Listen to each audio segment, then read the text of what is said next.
안녕하세요. 날마다 기막힌 정오의 박정현 목사입니다. 많은 사람들이 하나님께 등을 돌리는 이유가 무엇일까요? 그것은 아마도 삶 속에서 하나님의 살아계심을 경험해 보지 못했기 때문이 아닐까 생각이 듭니다. 왜 하나님께 그들은 등을 돌릴까요? 한마디로 하나님의 응답이 필요할 때 하나님께서 잠잠하셨기 때문에 그렇습니다. 하나님이 침묵하실 때 우리는 당황해합니다. 하나님이 침묵하실 때 우리는 실망하게 되죠.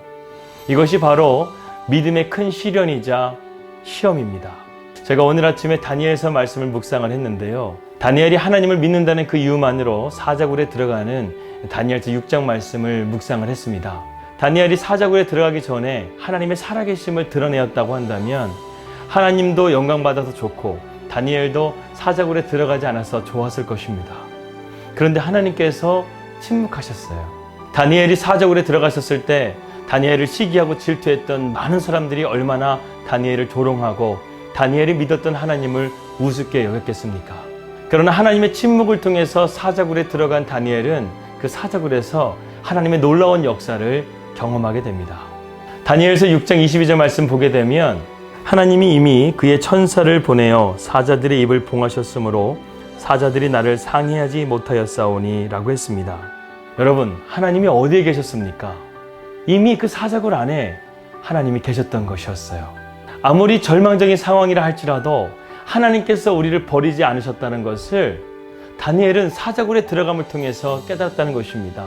이스라엘이 70년이라는 시간 동안에 바벨론의 노예로 살았을 때에 하나님께서 그 백성을 버리신 것이 아니라 그 사자굴에 들어간다 할지라도 하나님이 그들과 함께 계시며 그들을 구원하실 것이라는 것을 다니엘은 그 사자굴을 통해서 하나님의 메시지를 정확하게 깨닫게 된 것이었습니다. 그래서 다니엘은 다니엘서 6장 23절 말씀에 이렇게 고백합니다. 그러자 왕은 너무 기뻐서 어쩔 줄 모르며 다니엘을 사자굴에서 끌어올리라고 명령하였다. 다니엘이 사자굴에서 올라왔을 때 그 몸이 하나도 상하지 않았다. 이것은 그가 자기 하나님을 신뢰하였기 때문이었다. 그가 하나님을 신뢰하였기 때문에 사자굴에서 건짐을 받을 수 있었다고 고백하고 있습니다. 사랑하는 여러분, 지금 전 세계가 바이러스로 인해서 진통을 앓고 있습니다. 그러면서 왜 하나님은 우리에게 이러한 고통을 허락하셨을까? 이러한 질문을 하면서 하나님을 원망하는 사람들도 있습니다. 그런데 가만히 역사를 둘러보십시오. 하나님께서 그러한 질병과 기근을 보내주신 것보다 인간의 죄로 말미암아 더 아픈 역사들을 만들어낸 것을 우리는 볼 수 있습니다. 어쩌면 그 긴 전쟁의 역사 속에서 하나님이 침묵하지 않으셨기 때문에 지금까지의 역사를 우리가 이끌어갈 수 있지 않았을까 하는 생각이 듭니다. 그러나 여러분, 우리가 정말 중요하게 생각해야 될 것 한 가지가 있습니다. 그것은 우한 바이러스보다 지금 미국을 공포에 떨게 하는 인플루엔자 독감보다 더 무서운 것은 바로 죄의 바이러스입니다. 이미 죄는 온 세계에 퍼져 있습니다. 근데 사람들은 그것을 깨닫지 못하는 것이죠. 정말로 때가 악합니다. 그래서 주님이 속히 오실 수밖에 없는 이 세상이 되어가는 것 같습니다. 우리 모든 그리스도인들이 이러한 경각심을 가지고 긍휼과 자비를 주님께 구하면서 믿음으로 나아가야 될 때입니다. 이러한 혼란한 세상 가운데 우리의 목소리를 높여서 세상을 더 혼란스럽고 두렵게 하는 것이 아니라 우리의 목소리를 침묵하고 하나님의 음성에 귀 기울일 수 있다고 한다면 하나님은 침묵을 깨시고 그 전능하신 하나님, 불가능을 가능케 하신 하나님, 모든 죄의 바이러스를 예수 그리스도의 보혈로 깨끗하게 하실 그 전능의 하나님께서 우리를 긍휼히 여겨주시고 회복시켜주시고 치유시켜주실 것을 저는 믿습니다. 어저께 시편 91편 말씀을 보면서요, 얼마나 위로가 되었는지 모르겠습니다. 여러분, 세상의 그 어떤 것보다 말씀의 백신을 받으십시오. 시편 91편을 한번 꼭 읽어보십시오. 하나님께서 얼마나 우리를 향한 그러한 은혜를 주시고자 하시는지를 우리가 깨닫게 됩니다. 하나님은 우리가 재앙 가운데 있기를 원하지 않으십니다. 하나님은 우리가 질병 가운데 있기를 원하지 않으십니다. 우리가 주님의 얼굴을 구하고 우리가 겸손하게 주님 앞에 나아갈 수 있다고 한다면 하나님은 그 택한 자녀들을 절대로 포기하지 않으실 것입니다. 우리가 이번 사태를 통해서 유한한 인간의 말로를 미리 보는 것 같습니다. 이제 우한폐렴이나 인플루엔자 독감에 대한 치료제가 이제 완성 단계에 있다고 합니다. 곧 이제 치료제가 나오겠죠. 그러나 여러분, 죄에 대한 바이러스의 치료제는 오직 예수 그리스도 한 분뿐입니다. 우리가 이 문제만 해결할 수 있다고 한다면 우리에게 주어진 모든 환경과 상황 가운데서 주님이 지키시고 보호하심을 통해서 우리의 삶이 주님께서 주시는 참된 평안의 길로 나아갈 줄을 믿습니다. 사랑하는 여러분, 지금은 말세의 때입니다. 이러한 어려움과 환난을 통해서 진정으로 가라지와 알곡이 구분되어지는 이때입니다. 바이러스를 두려워하기보다 이 세상을 주관하시는 하나님을 두려워하는 그런 저와 여러분들이 되시기를 주님의 이름으로 기도합니다. 하나님은 반드시 우리를 도우실 것입니다. 하나님은 우리와 함께 하실 것입니다.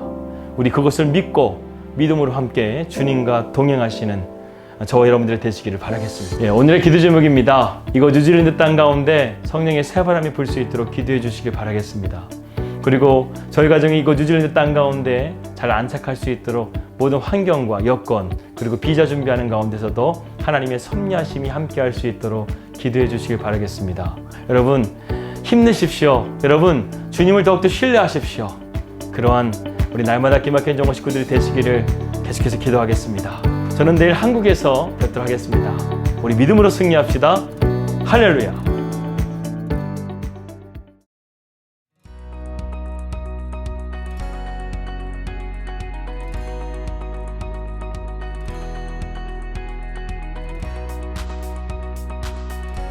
오늘 드디어 한국으로 출발을 합니다. 뉴질랜드 공항, 인터내셔널 공항에 도착을 했는데요. 뉴질랜드도 원 폐렴이나 미국의 인플루엔자 독감 이런 부분들에 대해서 민감하게 이제 반응을 하는 것 같습니다. 한국에 가게 되면 날씨도 많이 춥고 또 여러 가지 상황들도 어떻게 변수가 있을지 모르겠지만 오늘 아침에 새벽 예배 드리면서 하나님 앞에 하나님 정말 온전히 신뢰합니다. 주님의 살아계신 분을 보게 하시고 또 안전하게 뉴질랜드로 돌아오시고 인도해 달라고 기도를 했습니다.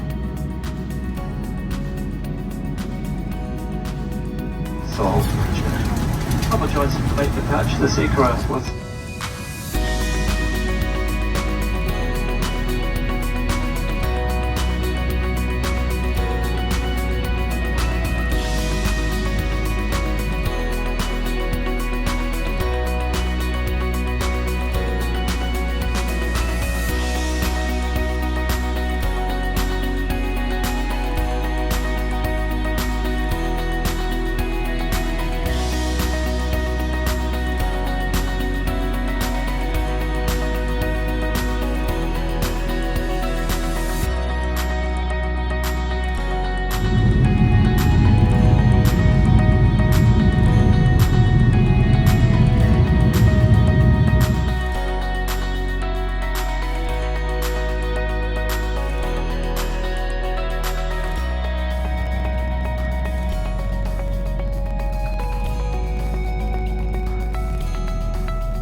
드디어 저희 집에 도착했습니다. 뉴질랜드에서 인천공항까지 11시간 30분을 달려서 드디어 집에 도착했습니다. 집에 오니까요, 오랫동안 이렇게 창문도 닫아놓고 밀폐되어 있었다 보니까 공기가 좀 탁한 것 같습니다. 그래서 지금 환기를 시키고 있고 또 깨끗하게 씻고, 외국에서는 참 라면이 참 인기가 있지 않습니까? 그래서 오자마자 지금 라면 먹으려고 준비하고 있습니다. 이제 한국에서 일정이 시작됐는데요. 오늘은 좀 피곤한 가운데서 푹 자고요. 내일부터 일정을 시작하려고 하는데 그 모든 일정 가운데 하나님께서 함께해 주실 것을 믿습니다. 평안한 밤 되시고요. 저는 내일 뵙도록 하겠습니다. 할렐루야.